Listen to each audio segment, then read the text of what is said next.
It's end of January, rolling into February. We've been through some of the worst of the winter. It's got really, really cold, down to minus 15. And this kale has, just been a bumper crop.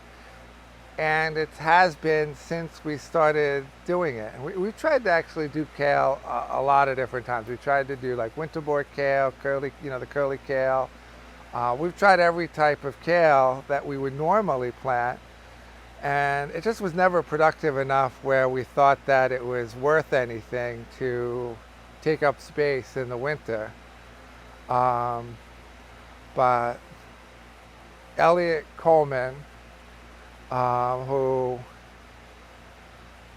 continually keeps experimenting, and that's a great thing, started growing this. And this is, he calls it Western Front. I call it Siberian. It may be different varieties, but they're very much the same. When I was up there last winter, he had it up at his farm last winter. He had it in Garfield, which is his washing station house. And he dedicated half the house to it. And I know why, because it's just that popular, it grows that well. And even though this is an emergency heated house, but when it gets really, really cold, you can see that, it may get a little bit of damage to it, but because it grows so fast, that all you need to do is pluck off some bad leaves and it immediately starts growing. And this is in the middle of winter.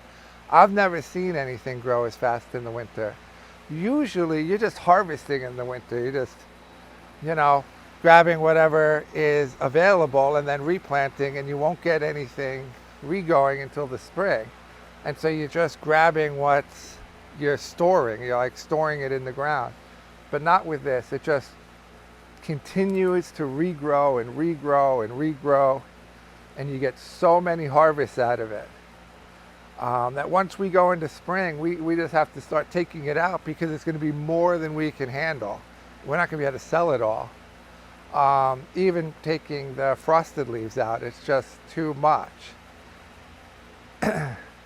And it grows very, very big. The first harvest, it was probably up to here. You can see now it's knee height, and these things are like, they're like this long. But like with anything else at the farmer's market, people like to see things that they're used to. So if they're used to curly kale or lacinato or dinosaur kale, then this is going to look strange to them, and they wouldn't buy it if you were growing it in the middle of the summer, at least at my market. And they would be like, what is it?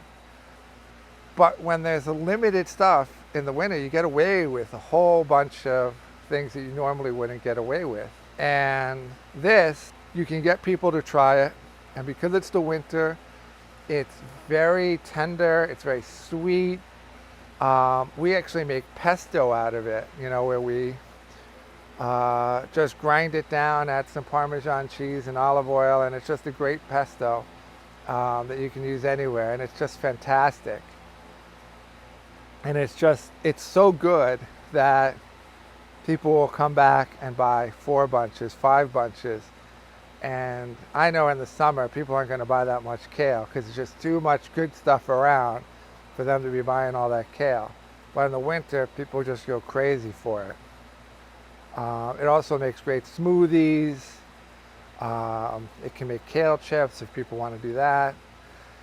All around, people just, because it's winter, they will try it and they're going to love it.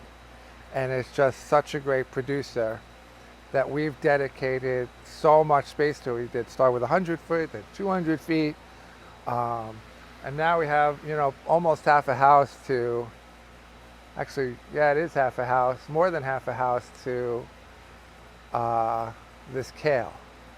And it's also nice to have just something big, something that's better than just like baby greens like spinach and lettuce.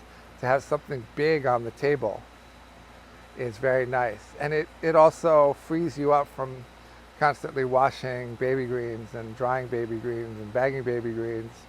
To just be able to harvest something big, bunch it up, and throw it in a tote. And that's always really nice.